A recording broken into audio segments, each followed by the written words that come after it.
Coming up on today's edition of the Locked On Raiders podcast, it is Thursday. That means we start to turn the page to the next team up on the schedule for the Silver and Black, which is the Kansas City Chiefs, as we close out the 2022 season with the Week 18 game at Allegiant Stadium. So Chris Clark, host of Locked On Chiefs, he'll join the show to talk about the storylines, talk about the matchups, talk about the game flow. It's all coming up on today's edition of the Locked On Raiders podcast, Thursday, January 5th, 2023.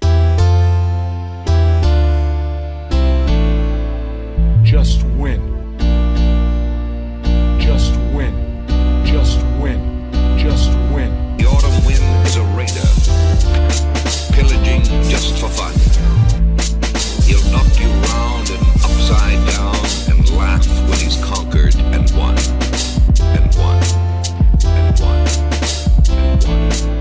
And won.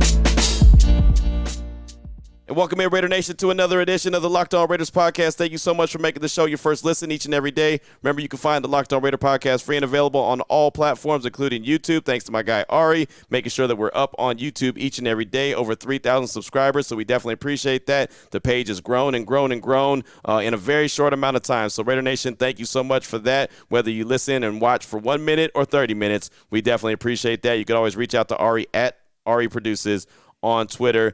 Today's edition of the Locked On Raiders podcast, crossover edition, is brought to you by Prize Picks. Prize Picks is fun and easy to play. No competing with other players, just you versus the projections available. You pick 2 to 5 players. If they score more or less than their Prize Picks projections, you can win up to 10 times your money on your entry. It can literally take less than 60 seconds to enter. It's that easy. We love Prize Picks, and we know that you will too. First-time users can receive 100% instant deposit match up to $100 with promo code Locked On. That's PrizePicks.com, promo code Locked On. Before we get into the crossover edition, before Chris Clark joins the show, did want to go over the injury report for Wednesday for the Silver and Black. We got one on Tuesday, one on Wednesday. We'll get one today, and then we'll find out the inactives 90 minutes before kickoff on Saturday. So real quick, for the Silver and Black, the guys that did not participate, just one. Running back Josh Jacobs, he was dealing with the hip and oblique injury on Tuesday, which had him limited. On Wednesday, it was just a NIR personal day, so basically a rest day, a veteran day for Josh Jacobs. Everyone else, pretty good. Linebacker Darian Butler, dealing with a concussion, was limited. Didn't participate on Tuesday, limited on Wednesday, but he's dealing with a concussion. Until he can pass concussion protocols, it won't matter. So he'll get out there when he can get out there. If he can make it on Saturday, great. If he can't, well, then you'll see him in the offseason. I mean, it's just that simple. And all the rest of the guys, full participant. Devontae Adams was dealing with the illness, full participant. Curtis Bolton, shin injury, full participant. A.J. Cole, illness, full participant. Jarrett Stidham, right elbow, full participant. Zamir White, ankle injury, full participants. So pretty good for the Raiders as far as the Chiefs go. Guys that were limited, Sky Moore, the wide receiver, L'Jarius Sneed, the cornerback, also Mecole Hardman, the wide receiver. He was limited. He was just activated off of IR, so most likely he'll get a little bit of burn on Saturday versus the Raiders at Allegiant Stadium. One guy who did not participate, kicker Harrison Butker, he was the guy that did not play Week 5 when the Chiefs hosted the Raiders, so maybe he doesn't play again. He's a big-time kicker. Maybe he doesn't play again on Saturday against the Raiders at Allegiant. We'll see, but we'll get another report later on today and find out the inactives come Saturday. So that's the injury report that we have for the Raiders and the Chiefs. Now it's time to jump into the crossover edition.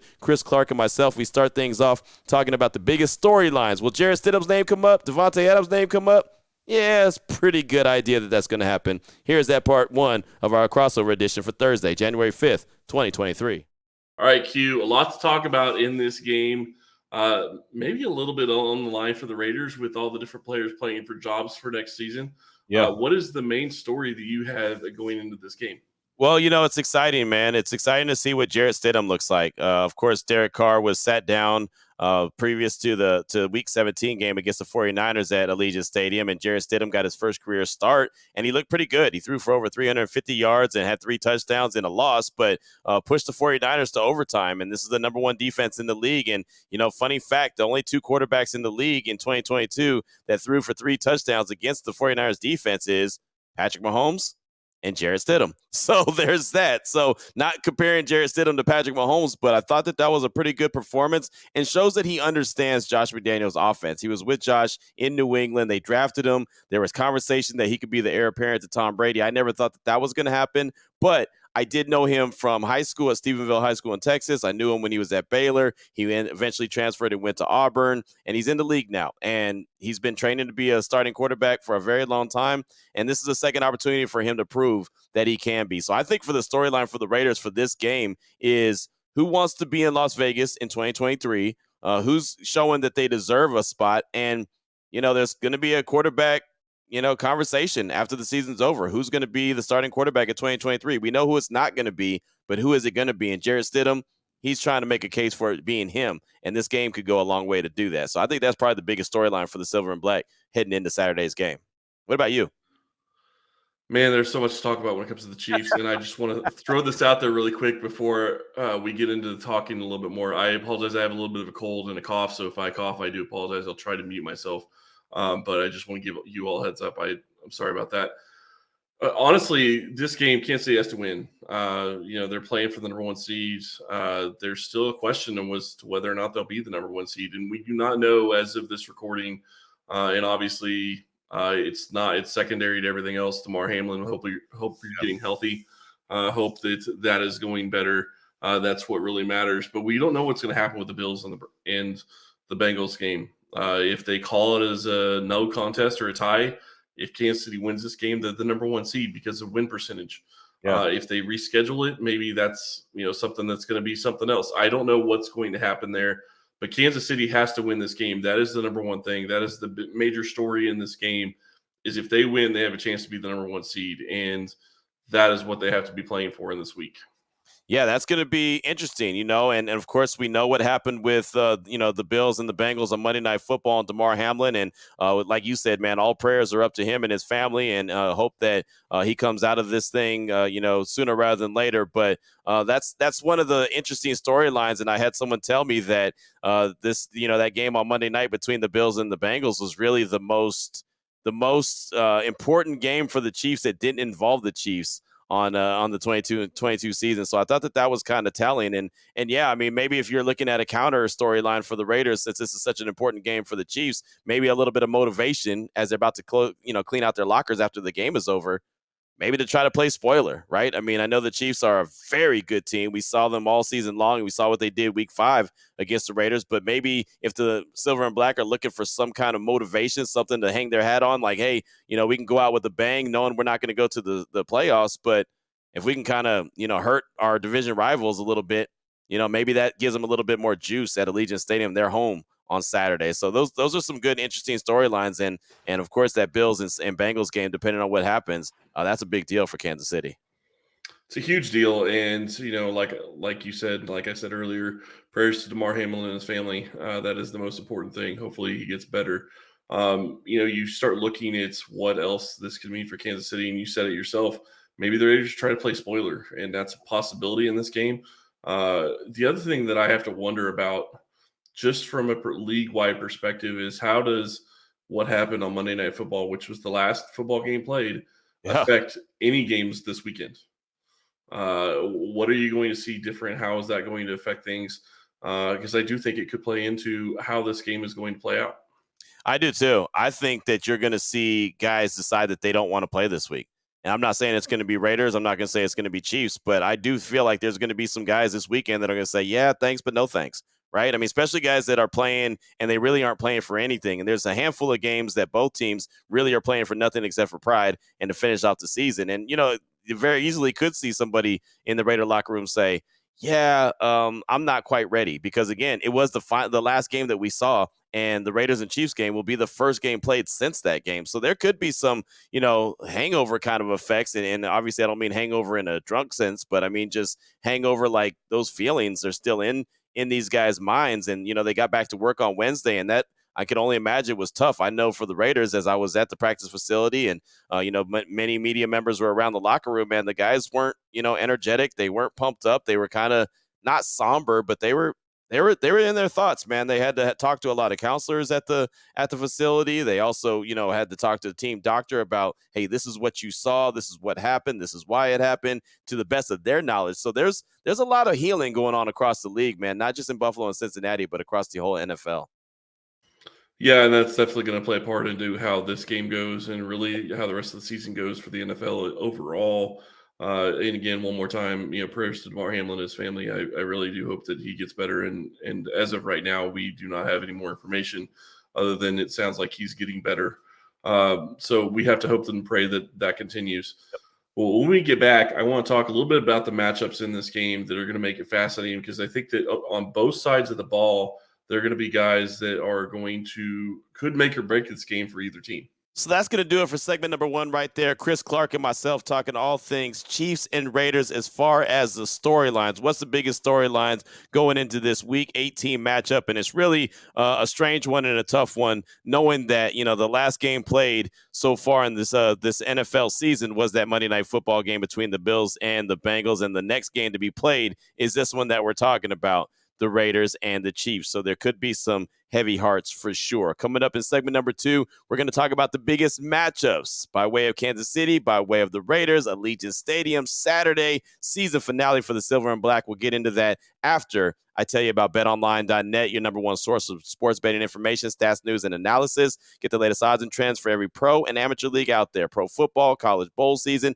basketball. They've got it all at betonline.net. If you love sports podcasts, and we know that you do, you can find those as well at betonline.net. They're the fastest and easiest way to get your betting information on. All you got to do is head to the website today on your laptop or your mobile device to learn about more. betonline.net. That is where the game starts. All right, Raider Nation, here we go. Segment number 2 of today's Locked On Raiders podcast. Time to jump into part 2 of the conversation of the crossover edition. Chris Clark, host of Locked On Chiefs, a little under the weather. That's okay. We're still breaking the game down Saturday at Allegiant Stadium. It's a season finale for the Silver and Black. The Chiefs will move on to the postseason. It's a game that means a lot for Kansas City. They really want to win this one, and this is a game that, well, the Raiders could play spoilers if they go out there and get a dub in Jarrett Stidham's second career start. So here's part 2 of the conversation. Chris Clark and myself talking all things matchups in this game on Saturday at Allegiant Stadium. All right, Q. So let's talk about these matchups because there are some matchups that are going to be something that we're going to really have to watch, especially with potentially a couple injuries on the Chiefs side that could make this game rather interesting as well. Yeah, no, there is. There's some really interesting matchups in this. And, from the Raiders' perspective, what I want to see, because, look, Jarrett Stidham, as we had talked about him in great detail in segment number 1, he did a hell of a job against the number 1 defense in the league and the 49ers on Sunday. So I want to see what it looks like, him going up against this Steve Spagnuolo-led defense that, does a lot of man coverage, right? And when you're in man coverage, a lot of times the corners and the guys in the secondary, they have their back to the quarterback. Well, the one thing that Jarrett Stidham has that Derek Carr didn't have was the willingness to get outside the pocket and run. The willingness to, hey, if it's not there, tuck it and go, right? That's what he did a lot of on Sunday against the 49ers. So I want to see how Steve Spagnuolo, defensive coordinator for the Chiefs, how he decides to play this defensive style against Jarrett Stidham and the Raiders. Because, again, he's not a Lamar Jackson guy where he's going to just run around the yard, pick up 100-plus yards, but he can – he can keep plays alive. And, he had a really nice touchdown pass to Davante Adams for 60 yards where he rolled out of the pocket but kept his eyes down the field and hit a strike to Adams, and he got a touchdown out of that. So there's things that you could do. As you very well know, Patrick Mahomes uses his legs all the time. If you have that ability, things open up. So I want to see how the Chiefs defend the Raiders and the weapons that they have with Hunter Renfrow returning and Darren Waller looking healthy and Davante Adams and Josh Jacobs, assuming all those guys are out there on Saturday. I want to see how it looks with a guy that's mobile in the pocket and is willing to use his legs. So how do you think that Steve Spagnuolo deploys that defense for the Chiefs? Well, that's my big question. And Stidham took a huge hit on that long touchdown pass to Davante Adams. He stood in there, took a huge hit. He knew he was going to get clobbered, and he made the throw anyway. That's a great sign for him going forward as an NFL QB. My big question, and it plays right into what you just asked, is L'Jarius Sneed going to be available in this game? Yeah. He went back in the game against the Broncos, but he was limited. He didn't practice at all on Wednesday. No, on Tuesday. And then on Wednesday, he was limited in practice, and we're still waiting to find out what happens on Thursday. My days are a little bit off since it's a Saturday game. So the question is he even going to play? If he doesn't play, you're going out there with 3 rookie corners. How are you going to change things up? How are you going to attack a Raiders offense that has a lot of weapons? And the bigger issue that you have when you start playing guys like Jarrett Stidham and, Brock Purdy, for example, with the 49ers as well, you don't have a lot of tape on them. So It's really hard to find tendencies and really hard to find different ways to attack. And I think that's going to be a huge key. What does Spagnuolo do to try to confuse Stidham this week? Because I do think that he's going to try to do things. Right. And how does he use all the rookie corners that they have? Because you're in a situation where, yeah, you have Devontae Adams, but you also have Hunter Renfrow, like you said. You have Darren Waller. You have Josh Jacobs. You have a lot of offensive weapons that Kansas City defense is going to have to try to figure out how to stop, and they may be without their best corner. That's going to be really interesting. It really will. And you mentioned the three rookies out there. That's going to be a hell of a matchup. I mean, that's one that I hadn't really hadn't caught my attention. So I kind of have that circled now as a point of, okay, let me make sure I focus in on this as the game's unfolding, just to see how it all shakes out. So that should be interesting. One area of concern that I always have when it comes to the Raiders defense is the middle of the defense. It always seems to be wide open. Patrick Mahomes is a guy that always seems to find all the holes in the Raiders defense and just kind of has his way with the Raiders. As far as offensively for Kansas City, how do you feel like they attack the Raiders defense, which is not very good? Well, and you have a couple of guys that are going to be out too. Obviously, Chandler Jones isn't going to play. Denzel Perriman's out. So those are huge losses for your defense. Obviously, you still have Max Crosby, who I'm sorry, maybe he's not an all pro, but he's really close in my opinion. I think he's a fantastic defensive end. And when you look at what they're going to do on offense, I think that it's going to be intriguing to see what Kansas City does to change, because when they played the Raiders before, Tony wasn't in Kansas City. Now they're playing them with Tony, and it looks like maybe they're even going to get McCole Hardman back. Yeah. So now you have you have two guys that can stretch the field both horizontally and vertically to add into Travis Kelce and Juju Smith-Schuster and Noah Gray and Marquez Valdez-Scantling. How do you deal with all those weapons? How do you move things around? But the bigger key for me, honestly, is just trying to get McCole Hardman back in the offense. Try to get him on a few jets, not necessarily jet sweeps, but at least the jet motions. Use him in that regard. Maybe you get a couple balls out of coming out of the backfield, catching ball on the flat or something, to get him out in space and do a couple of things. Try to get him back into used to playing football. But I honestly do believe that Kansas City is going to be pretty vanilla in a lot of what they do in this game, because they know what they're playing for. Yes, they need to win this game. Yes, they want to be the number one seed, but they're playing for the playoffs and they're playing for a chance to go to the Super Bowl. Right, absolutely. You mentioned Kadarius Toney, man. That was a name that intrigues me. The Chiefs picked him up from the Giants. How has he been? Obviously, in New York, he fell out of favor, got in the doghouse. But how has he been so far in Kansas City? Overall, I think he's been really good. I think that it's going to be very curious to me. And to me, 2022 was always going to be a bonus. You're trading for Toney in 2023 in the future. I mean, that's really what Right. you're trading for. You're trading for next year. Anything that he can do this year is a bonus. And I think that what you've seen is his ability in space and his ability in his vision with the ball in his hands is close to second to none. I mean, he is fantastic when he gets the ball in space and he's able to set up blocks, and his moves, his agility, his ability to wiggle and get through defenders is fantastic. So it's going to be something fun to watch. He had a fumble on a punt return. Unfortunately, it's not the first time Kansas City's fumbled a punt return this year. So something to worry about a little bit, I guess. But overall, I think that he's been a great addition to the Chiefs. And he also gives you a different element that you don't have with McCole Hardman because of his shiftiness. Hardman is straight line speed. Toney has speed, but he also has the shiftiness, which is so huge. There you go. Well, it should be interesting, man. I mean, I know Kansas City has plenty of weapons. The Raiders have plenty of weapons. I'm interested to see how both teams really, use those weapons on Saturday at Allegiant Stadium. It's so weird saying Saturday at Allegiant Stadium and knowing that, at least for the Raiders, it's a season closer, right? I mean, it ends out the regular season. They'll clean out their lockers. They'll have their exit interviews, and it'll be a done deal records, and it'll be off to the offseason where, as you mentioned, Kansas City will be going to the playoffs. So there you go, man. I feel like it's a really good way to end the regular season, going up against a division rival in your house. I mean, last year at Allegiant Stadium, Week 18, it was the Chargers, and obviously the stakes were much greater because the Raiders and Chargers were both playing for a chance to go to the playoffs. This year, one team is definitely going to the playoffs, and the other one is definitely going home. But I mean, it's a division rival, last game of the season. We really couldn't ask for too much more. So I'm excited about just seeing the game on Saturday. And I'm really surprised that the NFL put it on Saturday, to be quite honest, because, you're sitting here looking at, before we knew what was going to happen with Bills-Bengals, putting them on a different day than the Buffalo Bills just seemed a little bit different and didn't seem like that that should have been the case because they're both going to be vying for the number one spot. But it's a Saturday game, and maybe Kansas City gets an extra day's worth of rest going into the playoffs. Yeah. Who knows whether or not they'll end up getting the number one seed if they win.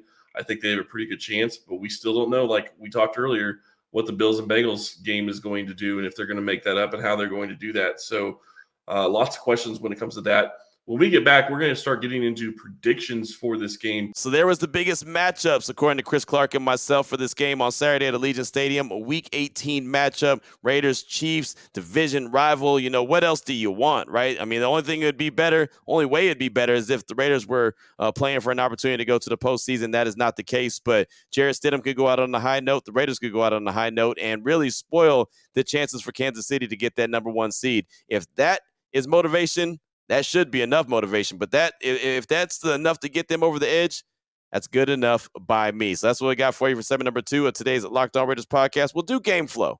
We'll do that coming up in segment number 3, how the game could be won or lost, how Chris Clark is feeling it for the Chiefs, how I'm feeling it for the Raiders, and again, just kind of how the game flow will go. Before we get into that, though, did want to tell you about our good friends at Built Bar, and been telling you about Built Bar for a very long time. They're a delicious treat, very low in fat, very low in calories, but they're high in great taste, right? They're 100% covered in real chocolate, and they're just a great tasting snack. And if you just made your New Year's resolution to eat healthier, this is a great way to do it. You can have that snack while you're at work. You can, do something. You can go on a walk, or whatever the case may be. You can be out and about, and you just need something. Instead of reaching over and grabbing a candy bar, reach over and grab a Built Bar. Very low in calories, again, very low in sugar, high in great taste. And a lot of that has to do with the chocolate cover that they have on the Built Bars, high in protein. That's also something really good. But this is also another great feature. Usually I tell you, just go to built.com, order them, and the whole website's on sale right now.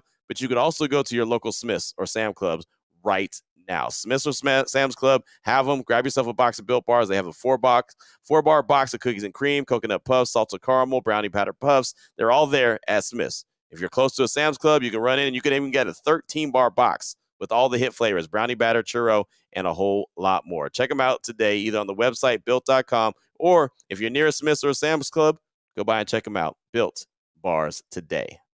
Here we go, Raider Nation. Segment number 3 of today's Locked On Raiders podcast. Time to get into the final part of the show, as it's the crossover edition on this Thursday, talking about the Chiefs and the Raiders, and want to get into the game flow. How is it going to be won or lost? What is it going to look like from the Kansas City side of things? What is it going to look like from the Raiders side of things? Allegiant Stadium should be fun to be at on this Saturday. I'm very excited about it. 1:30 p.m. kickoff Pacific Standard Time. So here's part 3 of the crossover edition, talking about the game flow.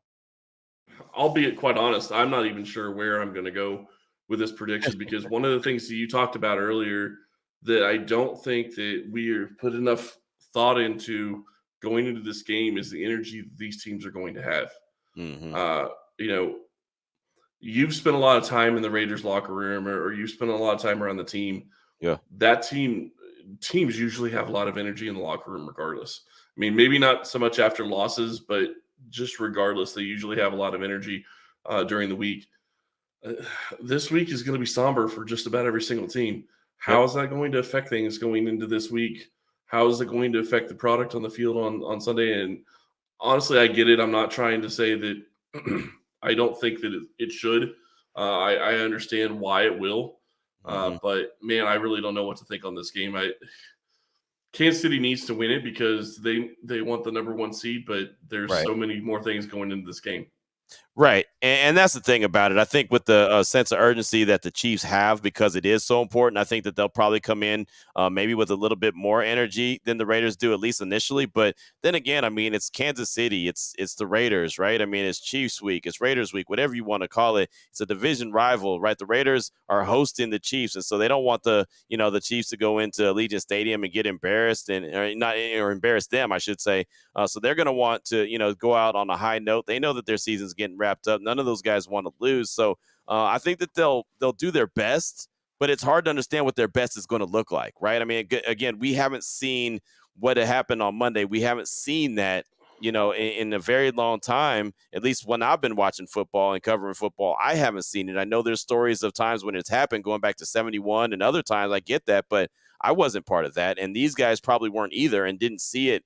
Obviously when it happened, these guys are young cats, man, so they didn't see it either. So I'm interested to see what they all, how it looks, and then on top of that, I mean, we're talking about Thursday. Who knows how things go on Friday? Who knows how things go right before kickoff? I mean, we don't know. By the time the Chiefs and Raiders take the field at Allegiant Stadium on Saturday, they still might be wondering what's going on with their fraternity brother that's in the hospital in Cincinnati. I mean, there could be no update on him. So that's something that could be like a heavy heart. And like I said, DJ Turner, the wide receiver from Pitt, he played with Hamlin. He's in the Raiders locker room. He's on the practice squad right now, but I mean, he's there. And so that's something that is emotional for him. So, there's a lot of different emotions that can go through it. I think Chris, once it gets kicked off, maybe the energy will finally kick in. The players will, just kind of boom, snap into it because it's back in their natural element. But I do think that there's going to be a little bit of a slow start probably for both teams as they try to get that juice flowing a little bit.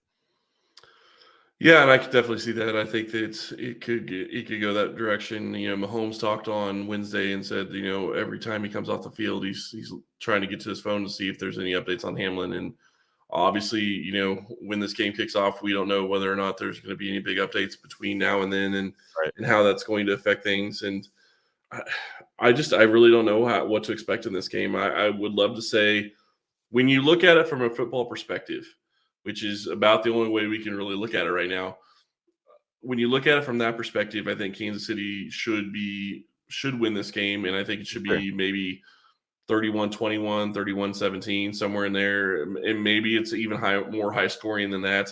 But I don't know what to think at this point. Right. I mean, if everything was even and there was no issues going on, and obviously that'd be a perfect world, then, I feel like it'd probably be a much closer game, especially since it's at Allegiant Stadium. But, with everything going on, it really depends on what team comes out and what the mood is like. I mean, again, it's the first game played since the event that took place on Monday. And so, again, that could be something that, they got to get prepared for as well. So there's a lot that's riding on it, obviously for Kansas City. And there's some personal things that are riding on it for the Raiders, as far as like Josh Jacobs. He's leading the league in rushing right now. So it'd be nice to see him go out there and do well on the ground and, kind of solidify that rushing title. He's about 200 yards ahead of Nick Chubb. That's something to pay attention to. Devontae Adams has a phenomenal first year with the Raiders, so he's putting up massive numbers and big time touchdowns. So that's something personal as well. But as far as like team goals, there's not a whole lot outside of what does Jarrett Stidham and the offense look like altogether. So at some point, man, we'll see what it looks like, and maybe it'll take a little while for them to get going. I want to say I expect the Chiefs to win the game. With it being at Allegiant Stadium, I think there'll be a little bit more juice, and the Raiders will really want to win it because it's at home. But I know how much is on the line for the Chiefs, and they really want that number one seed. So I lean towards Kansas City in this one for sure. Yeah, and I can understand why you're saying the Raiders want to come out and they want to be spoilers, because that's what Kansas City would want to be if the situation was reversed. Obviously, you want to end your season on a high note and to ruin it for your division rival, and so that makes a lot of sense. And I can see the Raiders coming out with a lot of juice. And quite honestly, one of the bigger things that has been a storyline this entire second half of the season is Kansas City has found a way to win in situations where it didn't look like they should. Right. And multiple games this year, twice against Denver, against Houston, they looked like they should be playing down with the bottom of the barrel type teams in this league, and yet they still found a way to win. That's what's important this week. That's what they have to focus on, is they have to find a way to win. But the biggest thing that they have to do to be able to win in this game, don't turn the ball over. If they don't turn the ball over, I think that they're in pretty good shape, and I think Kansas City wins. Q, been a lot of fun. Really enjoyed this. Lots to talk about, and hopefully we get a good game on Saturday. Yeah, exactly. That's all you can hope for. Hopefully everyone, is in their best when they leave the game as far as health goes. And, again, as you mentioned at the start of the show, man, prayers up to Damar Hamlin and the families and everyone affected by what's going on with him as he's still laying in a Cincinnati hospital. But, yeah, man, just hope that the game can be played at a high level and it's very entertaining, and everyone gets out of it what they need to get out of it. So, Chris, man, good luck in the playoffs, and we'll see how it all shakes out, man. It should be a fun playoff run for Kansas City and all the rest of the teams that are in the playoffs. So there it is. There it was, Raider Nation. Definitely appreciate you tuning in to the crossover edition with Chris Clark, host of the Locked On Chiefs, and myself, talking all things Raiders and Chiefs, Week 18, season finale for the Silver and Black. It's going to be weird not talking about games after this week, right? It's going to be really weird. We'll talk about games at the beginning of next week, and then it's 100% into the offseason, and that's going to be strange. The season came and went real quick, fast, in a hurry, and hopefully the Raiders, I don't feel great about the game because I know how much is on the line for Kansas City. They really got to get that W, but I'll tell you what, I wouldn't be shocked to see Jarrett Stidham and company go out there and go out with a bang to end this season and beat the Kansas City Chiefs. They damn near did it against the 49ers. Maybe they'll get it done on Saturday versus Kansas City. Well, we'll be back on the Locked On Raiders podcast tomorrow to talk all about it. I'll give you the news and notes of the day. Of course, talk about what I'll be looking for in Saturday's game. And, of course, we'll get back to your calls and texts straight off that Locked On Raider podcast voicemail line at 707-654-4693. We'll do that tomorrow's show. Again, thanks so much for making the Locked On Raiders podcast your first listen each and every day. Remember, you can find the show free and available on all platforms, including YouTube. Thanks to my man, Ari, doing a fantastic job on Twitter at Ari Produces. Till then, Raider Nation, take care of yourself, take care of your family, love on your family, and most importantly, as always, just win, baby.